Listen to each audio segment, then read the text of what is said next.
"That's the fat sow we have to put up with."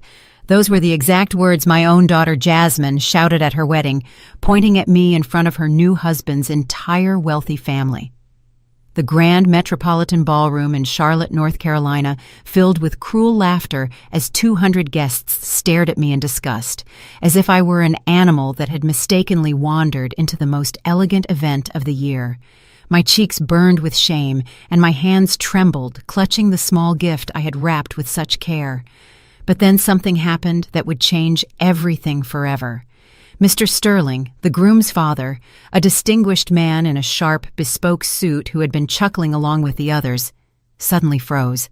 His eyes locked onto my face with an expression of absolute shock. "Wait," he murmured, slowly stepping toward me as the rest of the room continued to sneer. "Aren't you my new boss?" My name is Eleanor Baines, but everyone calls me Ellie. I am 66 years old, and for the last 3 decades, I have lived like a ghost.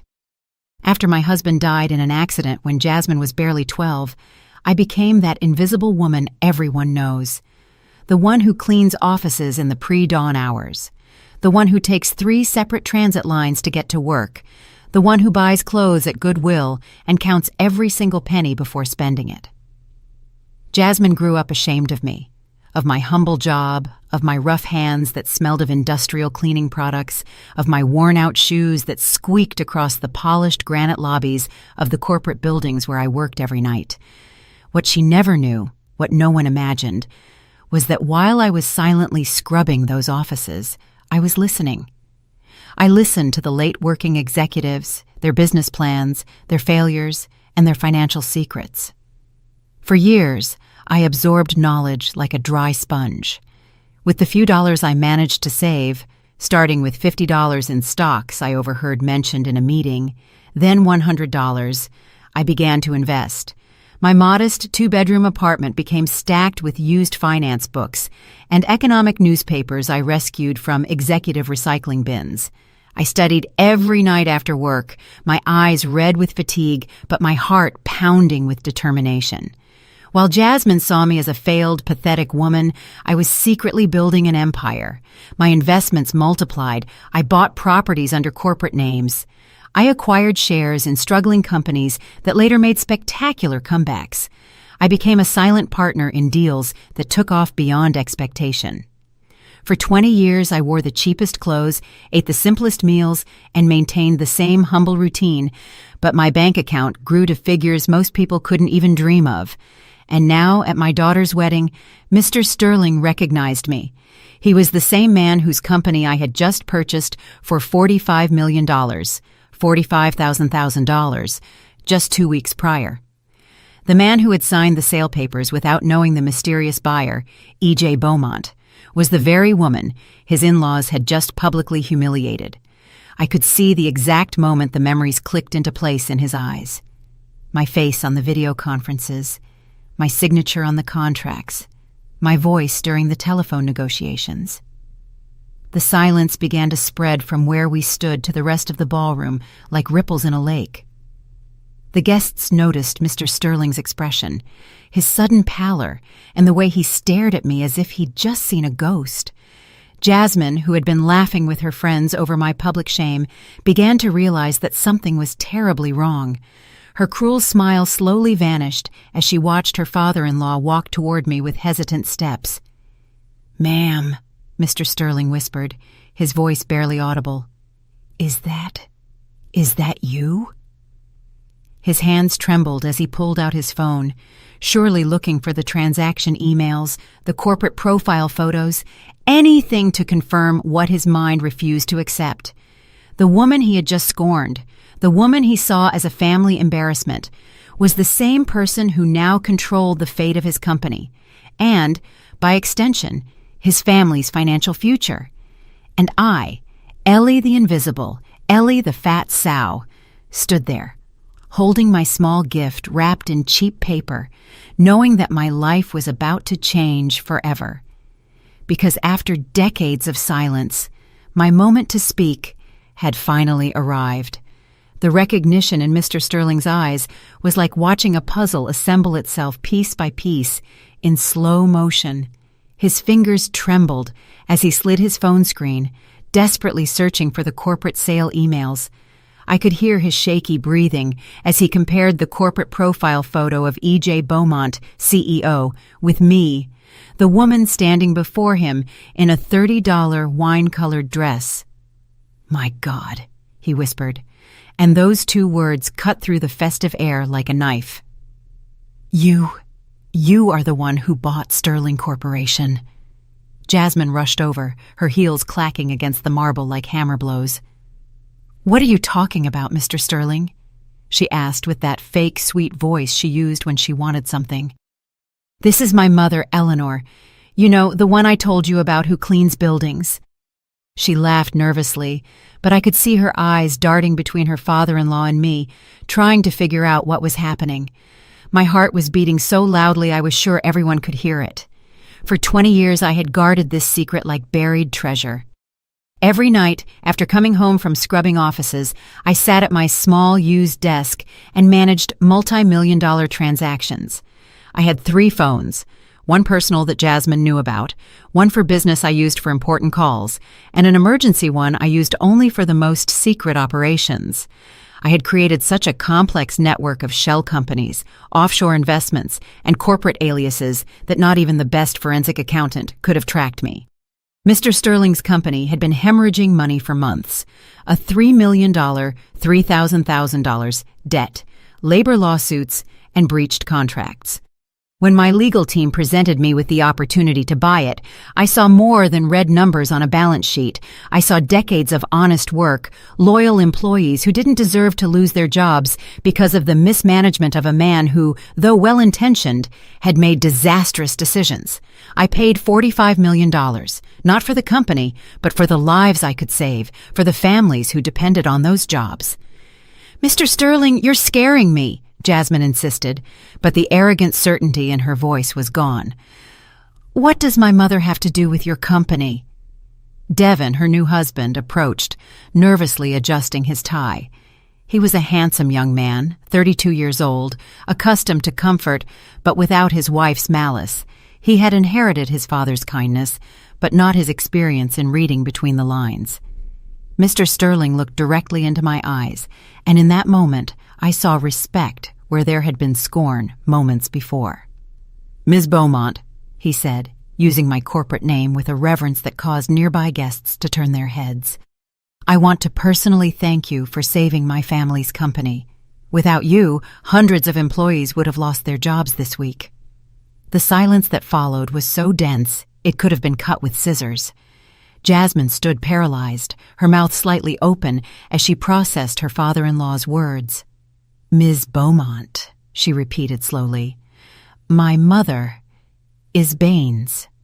Her voice rose an octave, drawing the attention of more guests who began to gather, forming an unintentional circle around us. I still didn't speak. For years, I had perfected the art of silence, of being invisible, of letting others fill the empty spaces with their own conclusions. But now, every second of silence was like a drop of acid falling onto the perfect facade Jasmine had built for her wedding. I could see her mind working frantically, remembering all the times she had mocked my poverty, all the times she had lied to her friends about my job, all the times she had pretended I didn't exist. "Mom," she finally whispered, and the words sounded strange coming from her lips after the public humiliation just minutes ago. "Is what Mr. Sterling is saying true?" Her eyes were shining with a mixture of confusion, hope, and something more dangerous. Greed. I could see the gears turning in her head, calculating possibilities, imagining what this might mean for her financial future. The guests murmured among themselves, creating a background hum like restless bees. I heard fragments of conversations. "She's a millionaire, Jasmine's mother.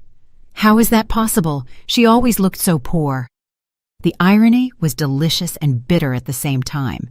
The same people who had laughed at me 20 minutes ago now looked at me with a mix of curiosity and forced respect. Mr. Sterling extended his hand to me, a gesture that contrasted dramatically with the humiliation he had witnessed moments earlier. "Allow me to introduce you correctly to my family," he said solemnly. This is Eleanor Baines, the businesswoman who just saved my company and the jobs of 600 people. It was my moment. After decades of hiding behind corporate names and legal representatives, after years of being treated as less than nothing by my own daughter, I finally had the chance to speak. But when I opened my mouth, the words that came out were not the ones Jasmine expected to hear. "Mr. Sterling," I said in a soft but clear voice, "I appreciate your words, but I believe there's a misunderstanding." The hope in Jasmine's eyes turned to relief, thinking I was about to deny everything. "I didn't buy your company to be recognized or thanked. I did it because it was the right thing to do." I paused, looking directly at my daughter. It's something I learned observing so much unnecessary suffering in this world. Jasmine blinked, confused. I hadn't confirmed or denied being the buyer, but I had planted a seed of doubt that was going to torment her. I could see her mind struggling between relief and suspicion, between the shame of having humiliated me and the tempting possibility that everything was true. And I, Ellie the Invisible, smiled for the first time all night, knowing the game had just begun. The seed of doubt grew like fire in Jasmine's eyes. For the next few days after the wedding, she didn't stop calling me. First, there were sweet messages feigning maternal concern. "Mommy, are you okay? You looked very nervous at my wedding." Then came the direct questions. "Did you know Mr. Sterling before?" And finally, the desperation. "I need you to tell me the truth about what Mr. Sterling said." I maintained my routine, as if nothing had happened. Every morning at 5, I got up in my small, working-class 2-bedroom apartment. I ate black coffee and toast for breakfast. I put on my cleaning uniform and took the 3 buses that led me to the buildings where I worked. But what Jasmine didn't know was that during those rides, on my corporate phone, I was directing a $200 million, $200,000 operation distributed across investments throughout the continent. On Tuesday night, Jasmine showed up at my apartment unannounced. I heard her fumbling with the old lock on the main building door, cursing under her breath. When she finally arrived at my door, she was wearing an ivory cashmere coat that cost more than my 6 months' rent. Her Italian shoes looked out of place in the worn linoleum hallway and walls that desperately needed paint. "Mom, we have to talk," she announced, sitting on my thrift store sofa and looking around with that familiar look of disgust.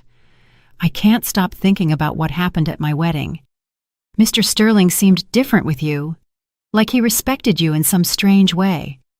I poured myself a cup of tea and sat across from her in my favorite chair, the one I had rescued from the street 15 years ago and had reupholstered myself with cheap fabric. "Your wedding was beautiful, Jasmine. Devin seems like a good man." My voice was calm, but inside I felt a hurricane of emotions. This was the first time in years my daughter had come to my house voluntarily, and it was only because she suspected I might have money.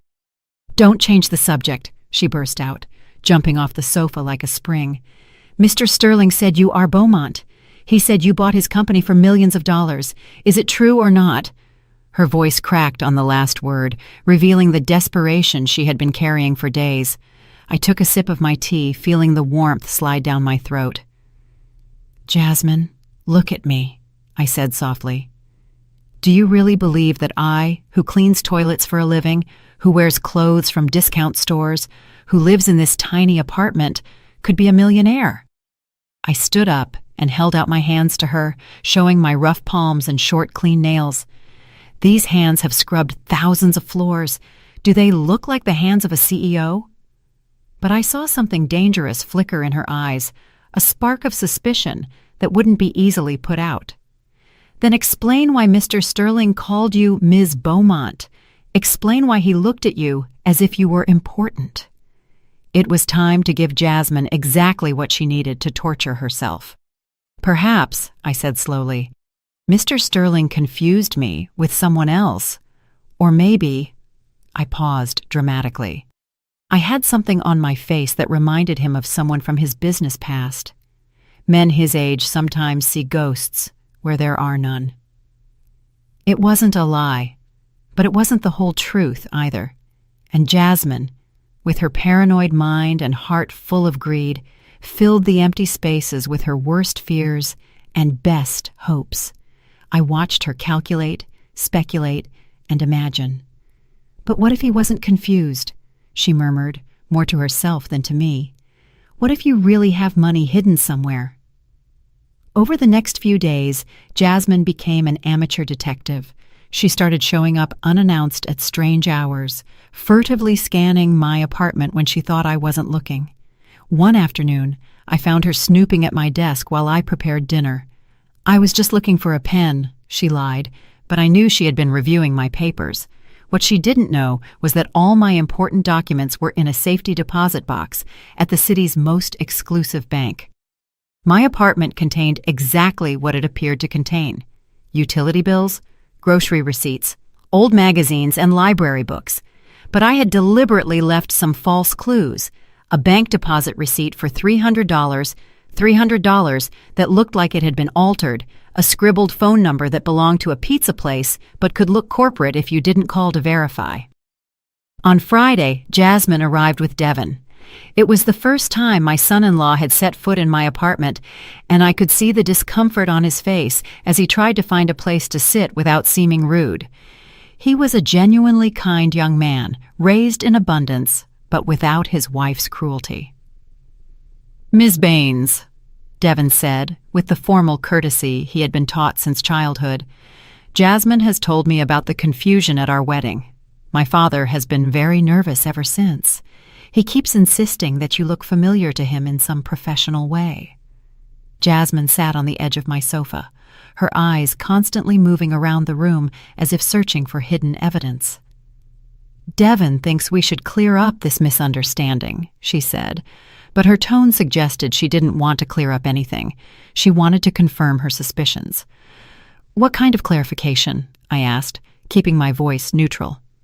But inside, I felt like I was playing chess against a master, every move calculated to take the game where I wanted it to go. Devin cleared his throat.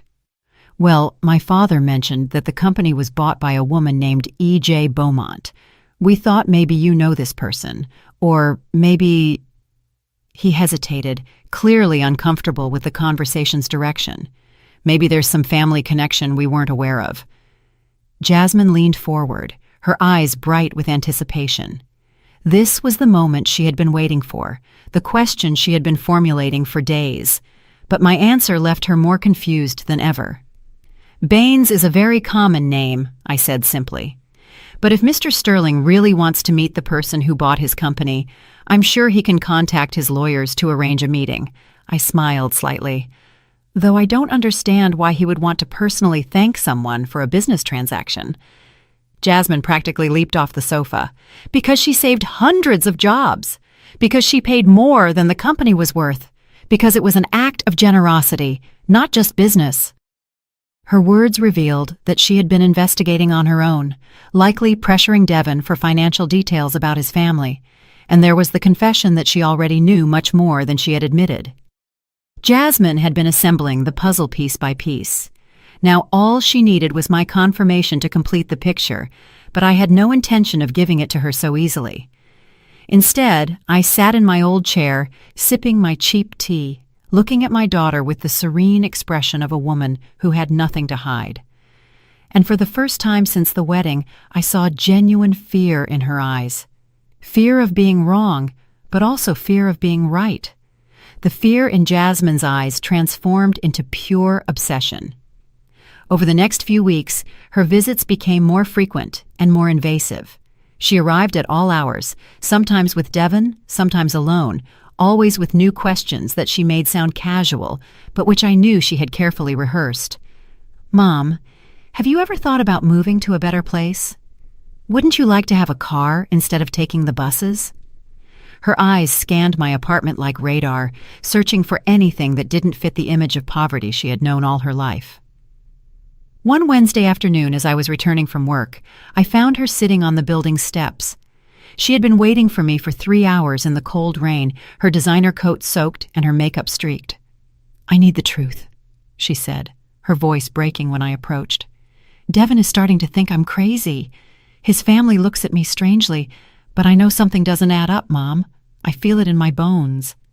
I brought her up to my apartment and made her hot tea while she trembled on my sofa. For the first time in years, I saw genuine vulnerability in Jasmine, not the calculated manipulation she usually employed. "Tell me what you've been thinking," I said, sitting across from her, as I had done so many times when she was a little girl and had nightmares. "I've been investigating," she confessed, looking at her trembling hands wrapped around the cup. "I hired a private investigator to find out about E.J. Beaumont." My heart skipped a beat, but I kept my expression neutral. "And what did he find?" I asked, with genuine curiosity. I had spent millions of dollars over the years to keep my corporate identity completely separate from my personal life. "Nothing," Jasmine whispered, the frustration in her voice palpable. "It's like Beaumont is a ghost. She has companies registered in 12 different countries, but she never appears in public photos, never gives interviews, never attends social events. Her lawyers handle everything through representatives. The detective said in 30 years of his career he'd never seen anyone so careful about their privacy." I leaned forward, feigning interest. "And that makes you suspicious of me?" Jasmine looked up, her eyes red from crying. "Mom, you cleaned those corporate offices at night. You were there when the executives worked late, when they made their important calls, when they left documents on their desks. Did you never learn anything you could have used?" It was a shrewd question, closer to the truth than she imagined. "Jasmine," I said softly, "if I had learned corporate secrets cleaning offices, don't you think I would have improved my life a long time ago? Don't you think we would have lived better when you were a child?" But she shook her head violently. "Maybe you didn't want anyone to suspect. Maybe it was safer to live poor while you secretly accumulated money." Her voice rose, filled with a desperation that broke my heart. "Mr. Sterling keeps asking about you. He keeps saying your face is familiar from important video calls. Devin is starting to ask strange questions about our family." I got up and went to the kitchen, needing a moment to process. Jasmine had hired a professional detective and still couldn't connect me to E.J. Beaumont. That meant my precautions had worked, but it also meant she wouldn't give up easily. When I returned with more tea, I found her looking through the books on my shelf, those used finance books I had been collecting for decades. "Why do you have all these books about investments?" she asked, holding up a market analysis manual I had bought for $1 at a garage sale. "Since when are you interested in finance?" Her tone was accusatory, as if she had found evidence of a crime. "I buy them because they are cheap, and I like to read," I lied partially. Besides, after years of hearing business conversations while cleaning, I developed curiosity about how companies actually work. It wasn't a lie, just not the whole truth. Jasmine put the book down and turned to me with desperate eyes. "Mom, if you have money, if you have even some money saved up, I need you to tell me. Devin and I are having financial problems." This was the first time she had mentioned economic difficulties, and I saw the perfect opportunity to get information. "What kind of problems?" I asked, with genuine maternal concern. Jasmine collapsed onto the sofa, finally revealing the truth she had been hiding behind her perfect facade. "Mr. Sterling's company was worse off than they told us before the wedding. Even after the sale, there are huge personal debts. The house we live in is mortgaged to the hilt. The cars, the jewelry, everything was bought on credit, thinking the company would keep generating income." There was the confession I had been waiting for. "How much do you owe?" I asked gently. Jasmine covered her face with her hands. $200,000, $200,000 on credit cards, $300,000, $300,000 on the house mortgage, $100,000, $100,000 in personal loans. And that's not counting the wedding expenses, which we put entirely on credit because we thought we could pay it off later. $600,000. $600,000 in debt, an amount that was insignificant to me, but which represented total ruin for them. "And what are you planning to do?" I asked, though I already knew where this conversation was headed. "Mr. Sterling is trying to get another job, but at his age it's difficult. Devin is looking too, but his experience is all tied to the family business. And She hesitated, biting her lower lip as she did when she was a child and had done something wrong. I thought maybe if you really have money hidden, you could help us. Not as a gift, but as a loan. We would pay you back with interest. It was the moment I had been waiting for weeks. Jasmine had finally revealed her cards. She was in financial crisis and saw me as her only possible way out. But instead of confirming or denying her suspicion about my fortune, I decided to give her something even more dangerous: hope mixed with uncertainty.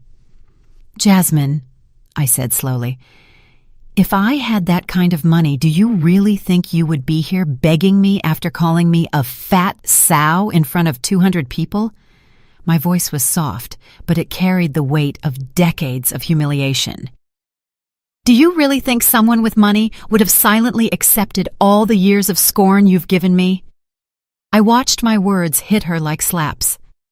Jasmine began to cry in earnest, tears of guilt mixed with financial panic. I'm sorry, Mom. I'm so sorry I treated you that way. But right now, you are the only person in the world I can trust. If you have anything you can lend us, I swear we will pay you back every dime. I sat beside her and took her hands, feeling them tremble in mine. Let me ask you something, Jasmine. If I really were a millionaire, if I really were Beaumont, what would you do? How would that change your life? Her eyes lit up with a dangerous mixture of relief and greed. It would mean we can save our house, our marriage, our future. It would mean I don't have to live in fear of losing everything. She paused, looking directly at me. But it would also mean I've been the worst daughter in the world, despising the only person who truly loves me. It was a good answer, but I knew Jasmine was an expert at saying what people wanted to hear. The real question was, what would she do when she knew the truth? Would she love me for my money, or forgive me despite it? Jasmine's tears quickly dried as she saw that I didn't immediately respond to her question about what she would do if I were a millionaire. I watched her wipe her eyes with the back of her hand, rearranging her expression of vulnerability into something more calculated. Mom, she said in a firmer voice, I need you to answer something directly. Are you E.J. Beaumont or not? I got up from the sofa and walked to the window that overlooked the street, filled with potholes and broken streetlights. Jasmine, imagine for a moment that the answer was yes. Imagine that all these years, while you were ashamed of me, I was building a multi-million-dollar empire. I turned to look at her. What do you think that would mean about you as a person? Her face paled. It would mean I'm a monster, she whispered. It would mean I despise the only person who sacrificed everything for me. But then, as if a switch had been flipped in her brain, her eyes hardened. But it would also mean you lied to me for decades, that you let me live feeling superior when in reality I was the one who had nothing. There was the Jasmine I knew. Instead of taking responsibility for her cruelty, she was already looking for ways to become the victim. So, I said calmly, you'd prefer that I was truly poor?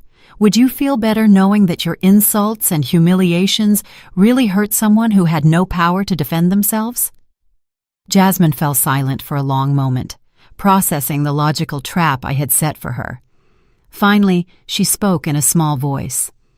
I just want to understand why Mr. Sterling recognized you. I just want to know if there is any possibility that we can get out of this financial crisis. It was time to take the game to the next level. I went to my room and returned with an old shoebox.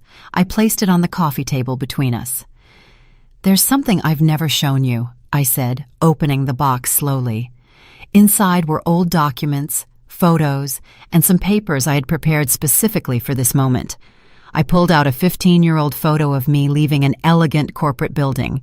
I was dressed in humble clothes, but the luxury building behind me was clearly visible. A coworker took this photo, I lied. That day, I was cleaning the offices of Beaumont International Corporation. I watched Jasmine's eyes fix on the building's name visible in the photo. "Beaumont," she murmured, taking the photo with trembling hands. "You worked for a Beaumont company." Her mind was working furiously, connecting points I had carefully planted. I pulled out another document, a 12-year-old pay stub for cleaning services, where I had digitally altered the employer's name to read Beaumont Enterprise. "I worked for them for years," I said, until... I paused dramatically. "Until I had to quit for personal reasons." Jasmine studied the receipt as if it were a treasure map. "Personal reasons?" Her voice was barely a whisper. "What kind of personal reasons would make you quit a stable job?" This was the most delicate part of my plan. I needed to plant the seed of a truth that was credible enough to explain everything, but vague enough to maintain the mystery. There were irregularities in the company, things I saw cleaning offices at night, conversations I overheard. I sat down heavily, as if the memory was painful. One day, the CEO asked me to stay after hours for a private meeting. Jasmine's eyes widened. "He asked you to be a witness to something?"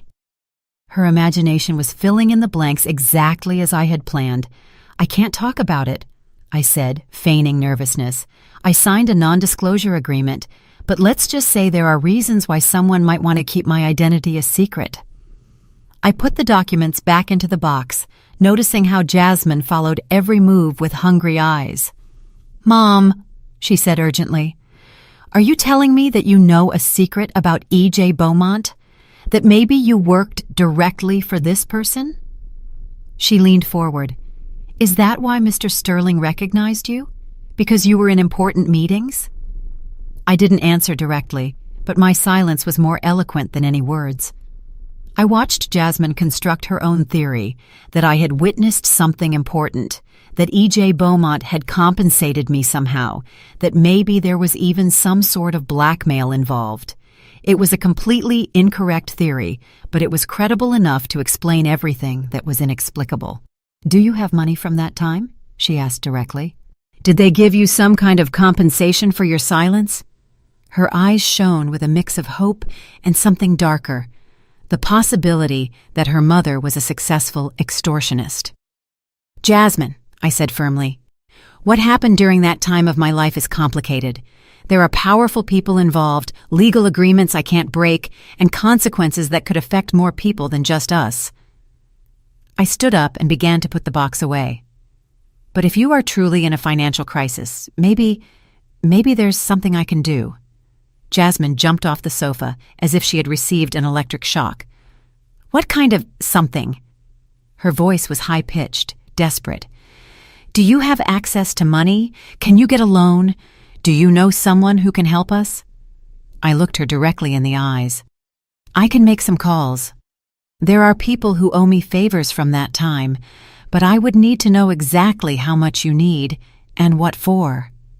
It was a vague promise, but full of possibilities, designed to keep Jasmine on the hook while I decided my next move. $600,000, $600,000, she said immediately. "We need $600,000 to pay off all the debts and start over." Her hands trembled as she spoke. "We could pay interest, give collateral, whatever is necessary." "That is a considerable amount," I said thoughtfully. "I would have to make very important calls, contact people who prefer to remain private." I paused. "And I would have to be sure that you understand the seriousness of what I'm willing to do." Jasmine nodded violently. "We understand. We are serious. This is not a whim, Mom. It's our life." But then, as if a new idea had crossed her mind, she looked at me with suspicion. "But what would you have to do in return? What kind of favors would you have to ask?" It was a smart question, and I saw that Jasmine was beginning to understand that any solution to her financial crisis might come with a price she hadn't considered. "That," I said mysteriously, "depends on how much you are willing to risk to save your future." And with those words, I left my daughter in a state of agonizing anticipation, knowing she would spend the next few days imagining all the possibilities, both wonderful and terrible, of what I might be willing to do for her. For the next 3 days, Jasmine called me every 2 hours. Her messages went from desperate gratitude to pure anxiety, and then to something bordering on obsession. "Did you make the calls, Mom? When will we know something? Do you need Devin and me to be present for a meeting?" Her voice became sharper with each call, and I could hear how the tension was affecting her marriage, with Devin constantly asking her what was going on. On Friday night, I decided it was time for the next phase of my plan. I called Jasmine and told her I had news. "I need you and Devin to come to my apartment tomorrow night, 7 o'clock. And Jasmine," I paused dramatically, "make sure no one else knows about this meeting, especially Devin's family." When they arrived on Saturday, Jasmine was wearing an elegant black dress, as if she had dressed up for an important occasion. Devin seemed nervous, adjusting his tie repeatedly and looking around my modest apartment with a mixture of curiosity and discomfort. It was clear Jasmine had told him something, but not everything. "Before we start," I said, serving them in my chipped mugs, "I need you to understand something very important. The conversation we are going to have tonight cannot leave these four walls. There are powerful people involved, and your financial future depends on your ability to keep secrets." Devin cleared his throat. "Ms. Baines, Jasmine told me you know people who could help us with our financial situation. We deeply appreciate any help you can give, but we don't want to get you into trouble for us." What a sweet, honest young man.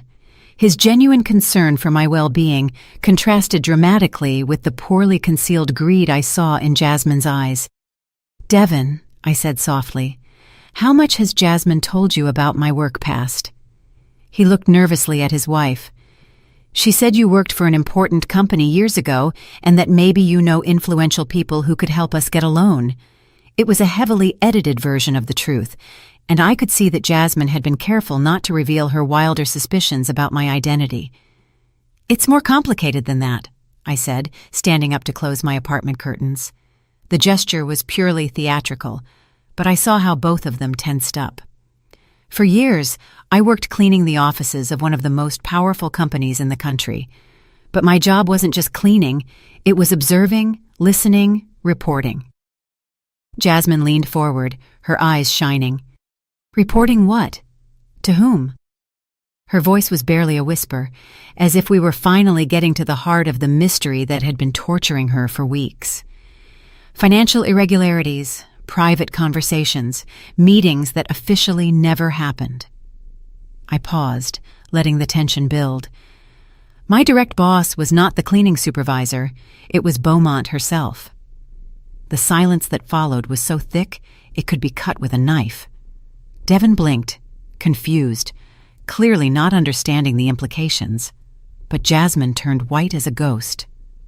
"Are you saying you worked directly for E.J. Beaumont?" Her voice broke on the last word. "For more than 15 years, I confirmed, watching her hands begin to tremble. My official job was night cleaning. My real job was to be her eyes and ears in an industry full of corruption and fraud." It was a carefully constructed lie, but with enough elements of truth to be credible. Devin still didn't fully grasp it. "Ms. Baines, are you saying you were like a private investigator?" His innocence was refreshing, contrasting with the way Jasmine was frantically calculating the implications of what she had just heard. "It was more than that," I said, deciding to give Jasmine exactly what she had been waiting to hear. "During all those years, E.J. Beaumont compensated me very generously for my discretion. And when I retired from that job, I made sure I had enough resources to live comfortably for the rest of my life." Jasmine practically leaped out of her seat. "How much?" she asked bluntly. "How much money do you have?" Her mask of filial concern had completely disappeared, replaced by a pure avarice that hurt me to see, even though I had expected it. "Enough," I replied calmly, "to resolve your financial crisis several times over. But the question is not how much I have. The question is what you are willing to do to earn it." Devin looked increasingly uncomfortable. "Ms. Baines, we don't want your money as a gift. We are willing to work, to pay interest, to give collateral. We just need help getting through this tough time." But Jasmine was already beyond courtesy and good manners. "What kind of things would we have to do?" she asked directly. "What do you want in exchange for the money?" Her eyes shone with a mixture of desperate hope and something darker, the willingness to do almost anything to get out of her crisis. It was the perfect moment for the final test.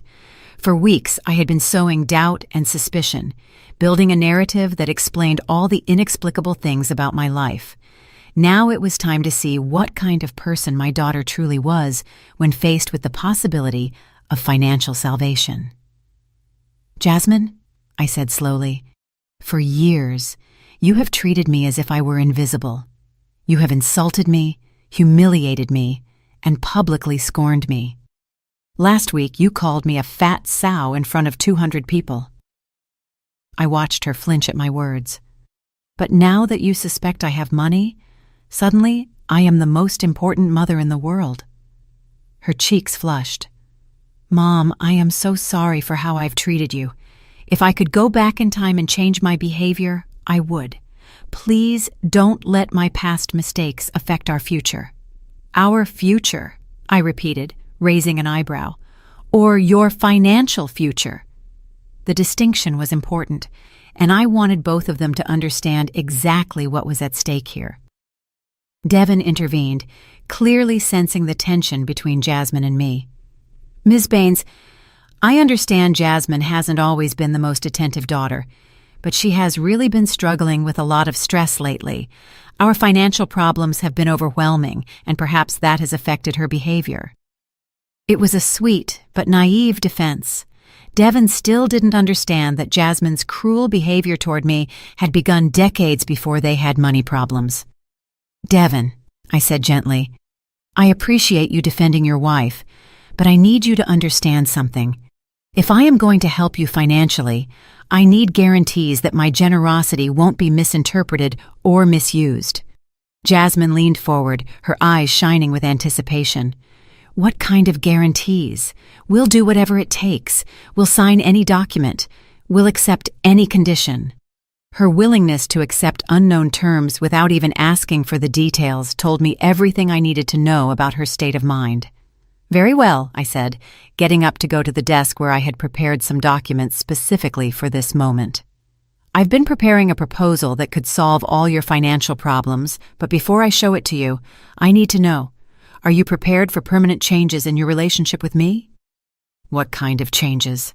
Devin asked cautiously, but Jasmine was already nodding before hearing the answer. "The kind of changes," I said, returning with a folder in my hands, "that will determine whether you truly value family over money, or if money is the only thing that makes you value family." And with those words, I placed the folder on the table, knowing that what it contained would change everything between us forever, one way or another. I opened the folder slowly, revealing documents I had meticulously prepared over the past few weeks. On the first page was a contract that looked completely official, with legal stamps and signatures I had carefully forged. The heading read, "Conditional Financial Transfer Agreement," and it was dated just 3 days prior. "This," I said, placing the document in front of them, "is a proposal I have been negotiating with my contacts since our last conversation." Jasmine pounced on the paper like a hawk on its prey, her eyes quickly scanning the lines, while Devin read over her shoulder with an increasingly worried expression. The document they were studying contained specific terms: a transfer of $800,000 to cover all their debts, plus $200,000 for relocation expenses, in exchange for conditions I had designed to test exactly what kind of people they truly were. "First condition," Jasmine read aloud, her voice trembling slightly, "complete transfer of all current personal assets as collateral guarantee." She looked up at me. "This means we would have to transfer the house, the cars, everything into your name?" "Temporarily," I said, watching their reactions carefully. "Just until you demonstrate you can responsibly manage such a large amount of money. It's a standard protection in these types of transactions." Devin frowned. "Ms. Baines, that would leave us completely dependent on your goodwill. What happens if something happens to you? What guarantees do we have?" It was a smart question that showed Devin, unlike Jasmine, was thinking beyond the immediate solution. "Second condition," Jasmine continued, ignoring her husband's concern. Immediate relocation to a city of my choice with limited family contact during a 5-year probation period. The silence that followed was deafening. Devin paled visibly. Limited family contact? What exactly does that mean?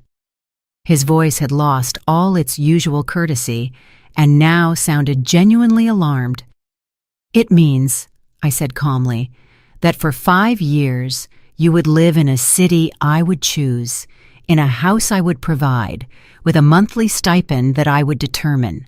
Family visits would be restricted to pre-approved occasions, and all communication with me would go through intermediaries. Jasmine was frantically reading the rest of the document.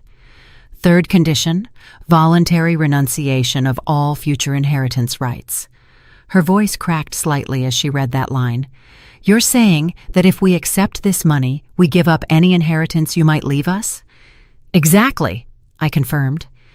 This would be your one and only financial benefit from our family relationship. After this, you would be financially independent, and I would be free of any future obligation to you. Devin abruptly stood up from the sofa, his face flushed with indignation. Ms. Baines, with all due respect, this is not a loan or family help. This is like buying our freedom. His voice trembled with emotion. You are offering us money in exchange for essentially cutting off all family ties. But Jasmine continued to study the document with hungry eyes. How much would the monthly stipend be, she asked, completely ignoring her husband's protest. And what kind of house would you provide? The difference in their reactions was exactly what I had expected and feared. Devin saw the proposal for what it was, a cruel test disguised as generosity. Jasmine saw only the numbers and the financial possibilities. The stipend would be $4,000 a month, I replied, watching Jasmine's eyes light up with greed. The house would be modest but comfortable. In a small city where the cost of living is low, you could live comfortably but not extravagantly. Jasmine, Devin turned to his wife, his voice full of disbelief. Are you really considering this? Talking about accepting money in exchange for cutting ties with your own mother? He ran his hands through his hair, clearly struggling to maintain his composure. This is not right. Something about this whole situation is wrong. Jasmine finally looked up from the document. Devin, listen to me. We are about to lose everything. The house, the cars, our reputation, our future. My mother is offering us a way out. Her eyes shone with a desperation that broke my heart. 5 years is not forever. We could take the money, settle in a new city, build a new life. And after 5 years, what? Devin asked, his voice full of pain. We come back as strangers? Your mother becomes someone who used to know you? Our future children grow up without knowing their grandmother? His questions cut the air like blades, exposing exactly what was at stake. I got up and walked toward the window, giving them space to argue, but staying close enough to hear every word. This was the conversation I had been waiting for. The moment when their true values would surface under extreme pressure. Devin, Jasmine said in a softer voice, my relationship with my mother is already broken. A week ago, I called her a fat sow in public.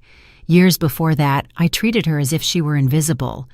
Maybe this is what I deserve. Maybe it's time for me to pay for my mistakes. Don't say that, Devin exclaimed. Past mistakes can be repaired. Families can be healed. But what your mother is proposing is not healing. It's amputation. He turned to me. Ms. Baines, I understand that Jasmine has hurt you deeply, but this is not justice. This is vengeance. His words hit me harder than I had expected. Devin had identified exactly what I had been denying myself. That part of my proposal came from a desire for revenge, not love. Devin, I said softly, turning to face them, what do you suggest then? That I give you the money unconditionally? That I allow Jasmine to continue treating me like a human ATM? I suggest, Devin said firmly, that we find a way to heal the relationship between the two of you without involving money. I suggest that Jasmine work to earn your forgiveness through actions, not financial transactions." Jasmine abruptly stood up, the document trembling in her hands. "Easy for you to say. You're not the one who's going to lose everything." Her eyes filled with tears of frustration. "You don't understand what it's like to live with the shame of having publicly humiliated the only person who truly loves you." Her voice cracked. "At least with this agreement, we could start over. We could build something real." "Build what?" Devin asked desperately. "A life based on money stained with the blood of a destroyed family relationship?" He turned to me again. "Ms. Baines, you have been intelligent and successful all your life. Surely you can see that this won't bring peace to anyone." It was a crucial moment. I could maintain my charade and let them choose, knowing that Jasmine would probably accept the terms and Devin might possibly leave her because of it. Or I could use this moment to reveal the truth about who I really was and why I had orchestrated this whole elaborate test. "There is a fourth condition," I said finally, "that is not written in the document." Both of them looked at me with tense expectation. "Before you sign anything, before you make any decision, I need to tell you the whole truth about who I really am." Jasmine let the document fall onto the table. "What truth? There's more?" Her voice was barely a whisper, as if she finally realized she had been playing a game whose rules she didn't fully understand. "The truth," I said, walking toward my desk to pull out a different folder, "is that I don't need special contacts to get that money. The truth is that that document you just read is completely fake."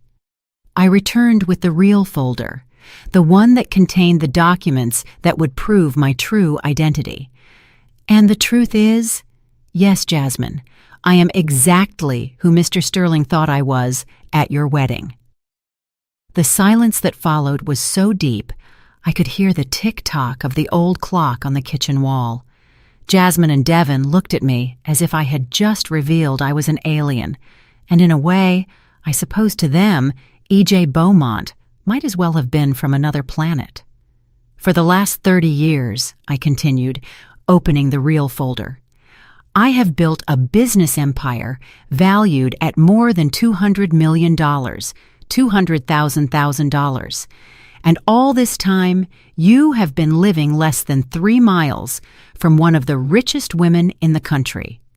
The folder I opened contained real documents this time, actual bank statements with my real name, corporate ownership certificates, acquisition contracts signed by my own hand, and photographs of corporate meetings where I was clearly identified as E.J. Beaumont. Jasmine picked up the first document with hands that trembled so much she could barely hold it. "Checking account. Eleanor Elena Baines Beaumont," she read aloud, her voice barely a whisper. "Current balance."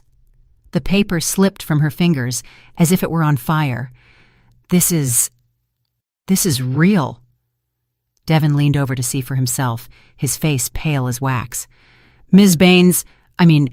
Beaumont," he corrected himself, clearly struggling to process the information. "You really are—" He couldn't finish the question. "I am exactly who Mr. Sterling recognized at your wedding," I confirmed, spreading more documents on the table. "These are the purchase contracts for his family business. This is my signature. These are the bank transfer receipts for $45 million. Every document I placed down was like a reality bomb exploding in their minds. Jasmine collapsed onto the sofa, her eyes darting between the documents as if she couldn't focus on any of them. But you live in this horrible apartment. You wear thrift store clothes. You take public buses." Her voice cracked. Why live like this if you have all this money?" It was the question I had been waiting decades for.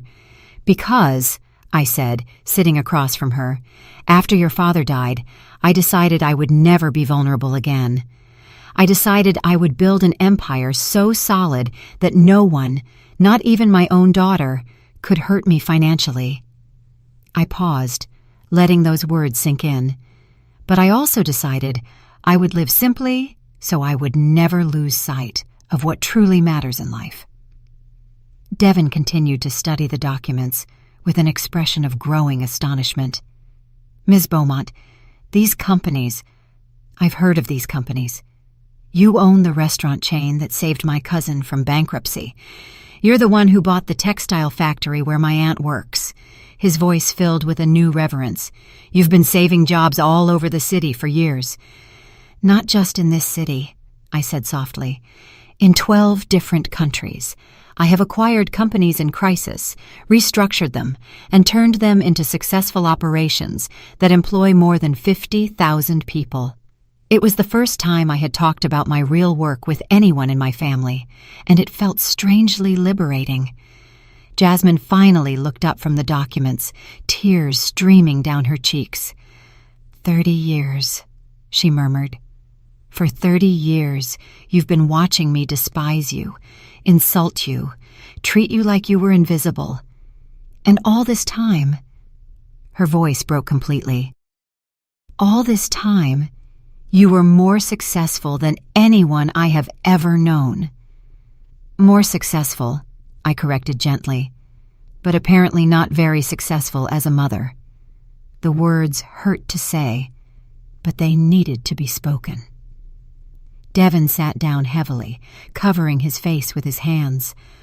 Oh God, Ms. Beaumont, when I think of the things Jasmine has said about you to my family, the excuses she invented to explain why we never included you in social events. He removed his hands from his face, looking at me with eyes full of guilt. We judged you so harshly. We thought you were a burden to Jasmine. You didn't judge me, I said firmly. I chose this image. I decided to keep my true identity a secret. What you saw is exactly what I wanted you to see. I took another document from the folder. But it also means that every humiliation, every insult, every moment I was treated as less than human, was a choice Jasmine made without any external pressure. Jasmine doubled over, sobbing uncontrollably. I'm sorry, she repeated through her tears. I'm so incredibly sorry. There are no words to describe how awful I feel. There's no way to undo the damage I've caused. You are right, I said calmly. There's no way to undo it, but there are ways to move forward. I got up and went to the desk once more, returning with a different document. This is my real will, Jasmine. Would you like to know what it says? Her eyes widened in terror. Mom, no matter what it says, I deserve to be disinherited. I deserve for you to cut me out of your life completely. It says, I continued, ignoring her protests, that upon my death, 70% of my fortune will go to charitable foundations I've been secretly funding for years, shelters for abused women, educational programs for children from working families, scholarships for young entrepreneurs. I paused. The remaining 30% was intended for you and your future children. Was, Devon noted immediately, recognizing the past tense. No longer, I said, looking directly at Jasmine. After the humiliation at your wedding, I drafted a new will. Now, 100% goes to charity. I watched those words hit her like a physical slap. Because I realized that giving you money after my death would only validate your belief that money is more important than relationships. Jasmine stood up, swaying, her legs barely supporting her. It's okay, she whispered. It's completely okay. You have every right to disinherit me. But please, her voice broke, please don't cut me out of your life while you are alive. I don't care about the money anymore. I just want the chance to be a real daughter to you. A real daughter, I repeated, raising an eyebrow. Like the real daughter who introduced me as a fat sow 2 weeks ago? Devon stepped toward Jasmine, putting his arms around her as she cried. Ms. Beaumont, he said in a firm but respectful voice. I understand your pain and your anger. Jasmine has been terrible to you, and there are no excuses for her behavior. But she is your daughter, and you are her mother. There has to be some way to heal this relationship. Is there? I asked genuinely. How do you heal a relationship when one person has spent decades demonstrating that conditional love is the only thing they understand? Jasmine pulled away from Devon and came toward me, falling to her knees in front of my chair. Mom, I understand I have no right to ask you for anything. I understand I've been a monster to you for years. But if you give me a chance, just one chance, I promise I will spend the rest of my life proving to you who I can really be. And what about your financial problems? I asked. Do you still expect me to help you pay off your debts? Devin and Jasmine looked at each other, and I saw a silent communication pass between them. Finally, Devin spoke. Ms. Beaumont, we will solve our financial problems ourselves. We will sell everything we own. We will move to a small apartment. We will work any job we can get. We don't want your money. He's right, said this new Jasmine, the one who had just discovered she had been despising one of the most powerful women in the country. It's not about the money anymore, Mom. It's about whether there's any way you can forgive me. It was the moment I had been waiting for years. But now that it had arrived, I felt less victorious and more exhausted than I had anticipated. Jasmine, I said softly, forgiveness is not something you earn in one conversation. It's something you build through consistent actions over a long time. Then tell me what to do, she pleaded. Tell me how to start. You start, I said, helping her up from the floor, by publicly admitting what you did at your wedding. You start by apologizing to every person who was present when you humiliated me. And you start by treating me with respect, not because you now know I have money, but because I am your mother, and I always deserved respect. Jasmine nodded violently. I will do that. I will do all of that and more.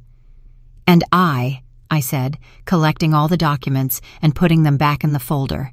I need time to decide if I truly believe you can change, or if this is just another performance designed to get what you want. The truth was that after decades of hiding behind a false identity, I wasn't sure who I really was anymore. Eleanor, the invisible woman, or Beaumont, the ruthless businesswoman. And until I knew, I couldn't make any decisions about the future of my relationship with Jasmine. 6 months after that night, that changed everything. I found myself standing in front of the mirror in my new apartment, an elegant penthouse downtown that finally reflected my true financial position. I no longer wore thrift store dresses or took 3 buses to get to work. My hair was professionally cut, I wore discreet but elegant jewelry, and my clothes were designer. For the first time in 30 years, Eleanor Baines and E.J. Beaumont were the same person. The change had been harder than I expected. For decades, fake poverty had been my armor, my way of keeping money-hungry people away from my real life. Now, living openly as the successful woman I was, I had to navigate a completely different world of social relationships and family expectations. Jasmine had kept her word in ways I never would have imagined. 1 week after our revelation, she organized a dinner for Devin's entire family, including Mr. Sterling and the 200 closest guests from their wedding. At that dinner, in front of everyone who had witnessed my humiliation, Jasmine stood up and read an apology she had written by hand. 6 months ago, she had said, her voice trembling but clear, I publicly humiliated the most important woman in my life. I called my mother a fat sow in front of all of you, laughing as if her pain were entertainment. The words had cut the air of the elegant restaurant like blades. What I didn't know, is that my mother is one of the most successful businesswomen in this country. But that is not what makes my behavior unforgivable. What makes it unforgivable is that she is my mother, and I chose cruelty over love. It had been one of the bravest and most humbling moments I had ever witnessed. Jasmine cried throughout the apology, but she didn't stop until she finished every word she had written. Mr. Sterling had cried too, apologizing for having laughed at me that night. The transformation at the table had been palpable, from cruel amusement to collective shame, but the public apologies were only the beginning. Jasmine and Devin had sold their elegant house, their luxury cars, and all the costly possessions they had accumulated. They moved into a 2-bedroom apartment in a working-class neighborhood, and both got modest jobs. Jasmine as a receptionist at a medical clinic, Devin as a junior accountant at a small firm. For the first few months, they rejected every offer of financial help I made. When I offered to pay off their debts, Devin firmly said, "Miss Beaumont, we need to prove to ourselves and to you that we can be responsible without your money." When Jasmine first came to my corporate office, gasping at the 40-story building that was my headquarters, she asked me for only one thing. "Show me how you built all of this. I don't want your money. I want to learn to create my own." And so began the strangest part of this whole story, teaching my 34-year-old daughter how to be a functional adult. During our weekly lunches, which began as tense meetings in neutral coffee shops and gradually moved to more personal restaurants, Jasmine asked me questions that broke my heart. How did you know which stocks to invest in? How did you make business decisions without emotion? How did you maintain discipline for years without seeing immediate results? What impacted me most was the realization that Jasmine had never learned those skills because I had never taught them to her. During her childhood and youth, I had been so busy building my secret empire that I had left her financial and emotional education to chance. In a way, her materialism and cruelty were symptoms of an upbringing where money was mysterious and magical, something that appeared or disappeared without clear explanation. The decisive moment came 4 months after our revelation. Jasmine arrived at our weekly lunch with something I had never seen in her eyes before.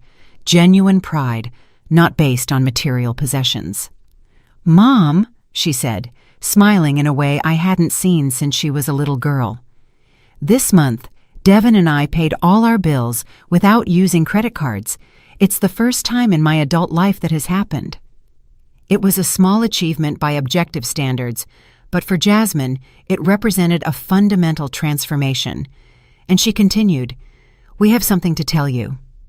Devin, who now visited me regularly and had developed a genuinely affectionate relationship with me, took her hand. "We're expecting a baby." The news hit me like a lightning bolt. I was going to be a grandmother. After years of resigning myself to a lonely old age, I suddenly had the prospect of a real family. "And what are your plans?" I asked, struggling to keep my voice steady. "We want to raise her differently," Jasmine said immediately. "We want her to meet her grandmother from the day she is born. We want her to understand the value of hard work and humility, and we want her to know that family love is unconditional."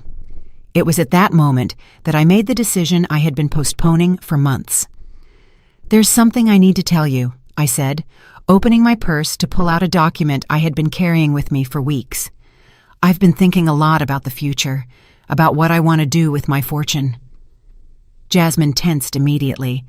"Mom, if this is about inheritance, we already told you we don't want your money." "It's not about inheritance," I said softly. "It's about something more important." I placed the document on the table. It's the charter of the Baines Sterling Family Foundation. I have decided to convert half of my fortune into a charitable foundation that will be run by the next generations of our family. Devin studied the document with careful eyes. "What exactly does that mean?" "It means," I explained, "that when my grandson or granddaughter grows up, she will have the opportunity to learn about financial responsibility by managing resources to help others. It means that Jasmine can develop her own career in philanthropy if she wishes. And it means that none of you will ever be rich by inheritance, but you will always have the opportunity to make a difference in the world." Jasmine began to cry, but this time they were tears of gratitude, not desperation. "It's perfect," she whispered. "It's exactly what our baby needs. Purpose without privilege, opportunity without ease." Over the following months, we worked together, designing the foundation's programs. Jasmine turned out to have a natural talent for identifying community needs and developing practical solutions. Devin contributed financial management skills that perfectly complemented her passion. For the first time in decades, I felt like I had a real family, not perfect, but genuine. The day my granddaughter, Aaliyah Beaumont Sterling, was born, I held that tiny creature in my arms and made a silent promise. She would grow up knowing exactly who her grandmother was, both Eleanor Baines and E.J. Beaumont, from day one. There would be no secrets, no false identities, no shame about success or humility. Now, when I look back at that terrible night at Jasmine's wedding, when she called me a fat sow in front of 200 people, I can see that it was the catalyst we needed for a transformation that never would have been possible without pain. Jasmine had to hit rock bottom to learn to value what truly matters. I had to risk total loss to discover what I was really willing to fight to keep. The question I ask myself now, as I look toward the future with hope I hadn't felt in decades, is this: and you, in your own families, in your own lives, have you had the courage to be completely honest about who you really are? Or are you still hiding parts of yourselves out of fear, protection, or pride? Because the truth I learned, though painful, is that there can be no real love where there are fundamental secrets. And in the end, real love, not money, is the only thing that truly holds us together when everything else falls apart. Did you like my story, and which city are you listening from? Let's meet in the comments. If you liked the story, you can support me by sending a super thanks so I can keep bringing more stories like this. Thank you so much for your sweet support. I'm looking forward to your comments on the story. On the screen, you can see 2 new life stories that I highly recommend. There's so much more on my channel. Don't forget to subscribe.